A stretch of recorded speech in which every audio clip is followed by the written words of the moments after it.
You know, Manasseh, I've known Manasseh for a long time now. I know the work that Manasseh has been doing in this country in terms of investigative journalism.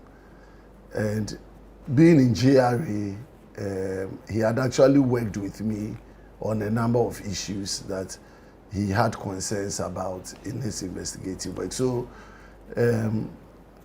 it's refreshing that at least he did this work.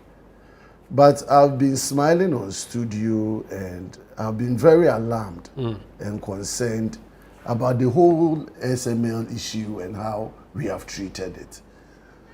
You see, as a country, if we are not very careful, we would just be making a lot of assumptions. We would impugn on the integrity of people and even businesses. And if we are not very careful, we are going to destroy a lot of good initiatives that people would have brought on board to support this country.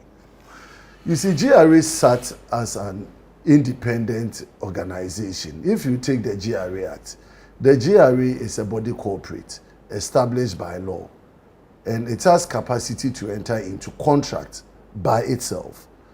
And GRA has a mandate. The mandate of GRA is to collect revenue and account same to government. And GRA has the right to enter into any agreement or contract that it believes will assist and facilitate its work in terms of revenue generation and collection activities. And so a lot of contracts have been signed by GRA over time to assist GRA in its revenue performance work. Whether it's about the systems that GRA use at the domestic tax revenue level, whether it is about the system we put in place at the customs division, like we used to have Unipass and then the ICOMs and the rest, and then many other contracts that GRA signs in terms of its revenue assurances work. SML came into operation according to, as Manasseh indicated, in 2017. Okay. GRA would ordinarily receive contracts from people, proposals from people trying to justify why they think their services will be beneficial to the authority. The authority has a board that reviews its proposals, or management present those proposals to the board. And then at the end of the day, if the board thinks that it is good enough for the company to be engaged, they go ahead and do it. The fact that a company's name is submitted to Public Procurement Authority and it is declined or rejected once, twice, or thrice doesn't necessarily mean that the import of the work that the company intended to do for the purposes of GRA is ill-intended. Many proposals go to PPA, and PPA may either tell you to go and revise the contract sum, or go stop single source and go for competitive bidding, and so on and so forth. Let me contextualize this for purposes of what Manasseh indicated. And I'm not here to hold brief for anybody. Okay. I'm looking at this from a pure GRA as a body corporate entering into a contract, and then GRA repeatedly justifying why the activities or the work of SML inured to the benefit of GRA. Even though it has been established now that everything SML has come to do was already been done, and that the work of SML is either superfluous or totally unneeded. For instance, on the work that they did at the port, GRA was already doing that according to what Azuri has established. With the NPA or the downstream petroleum sector, NPA already had trackers. So what really was the work of SML? That's the question. Exactly, and that is where we get it wrong. Because NPA is established for its own purposes, to do its work. And GRA also has a reason for its existence. Now, if NPA has a system that provides it with data or information about petroleum products and how it is moved, that is completely different from GRA looking at petroleum products from a tax revenue assurance perspective. And so it depends on how GRA, if GRA is in the known that NPA has this system, and that system is good enough for GRA's revenue assurances, and it can be tweaked for its purposes, you can always have interagency collaboration. But if GRA on its own believes that this is how I want to contract an entity or a company to do for me, and the company does that, and GRA is satisfied with it, it shouldn't be a problem. But you see, the next thing you have to consider is that, so GRA, even though it's a non-human being, it is considered a human being in the legal sense, right? However, there are human beings who run the GRA. That is correct. And these human beings have been found by the OSP and the investigative journalists who have acted against the interests of the state.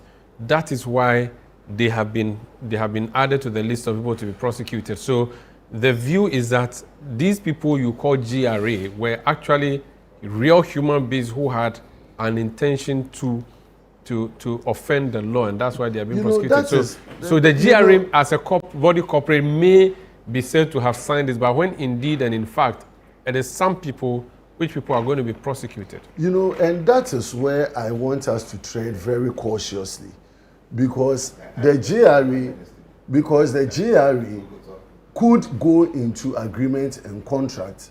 The GRA, welcome my brother Senor, you know, the GRA may take a decision to enter into the contract. As I said, individuals may have taken decisions, and the issues the OSP may be raising could be procedural breaches, it could be administrative breaches, but at the end of the day, the question I always want to find out is that did the work that SML do for GRA over the period of time satisfactory to the agency or the company that contracted it? And I'm saying that GRA consistently have defended the work that they came to do. Okay. So if somebody sits somewhere and you are dissatisfied, you are entitled to it. Okay. And then if people, I wouldn't leave GRA from where I was. And you work at GRA. Are you honestly saying that? So you have not introduced you to the show. Your microphone is on. No, your show is your mic is off. If you ask, sorry, Honorable Bama, talk to me. Ignore him. Oh, no. Ignore him. Pretend he's not in the studio. Right. So for me, what gets me worried is the fact that if people have issues with the processes and procedures to which the company was contracted, and you could see from OSP's narration, and Manasseh indicated, SML 3 times went to public procurement, it was rejected. Finally, they got them on contract before it went to PPA for ratification. By the time it went back to PPA for ratification, the question is, what did GRA present to PPA in terms of the work that SML was doing? Very well. That PPA got satisfied with it and got it ratified.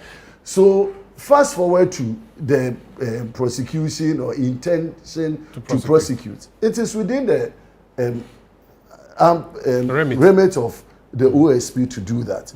And I have said time and again that OSP has been out there every time making one press conference or the other. Why don't you go with your charges in court? No, it's time and tide. Oh, please. For almost 1 year now. The wheels of justice, they grind slowly.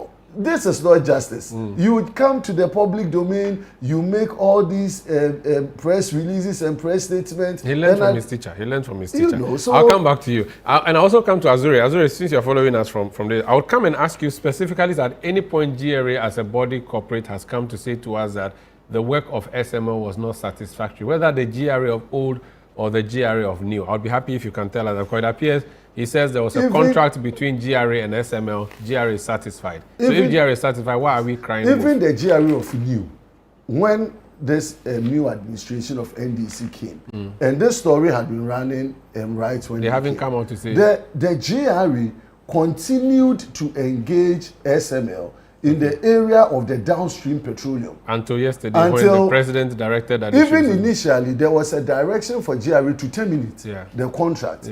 But then based on information and the work that their analysis showed, they felt that, of course, even if they have to terminate, they need to engage it for a while, Okay. put in place systems that can feed them similar or better. So for you, if it was broken, why did we keep it running?